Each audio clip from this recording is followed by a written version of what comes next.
Велик ден. За мен е най-светлия празник, защото нашия Господ са го мъчили по най-отвратителния начин.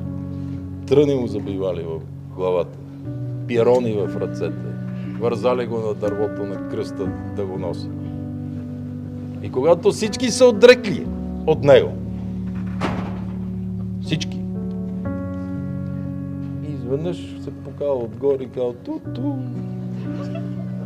Даже накарал Тома неверни, кажи, поне много дупки. Той не вярва от пироните.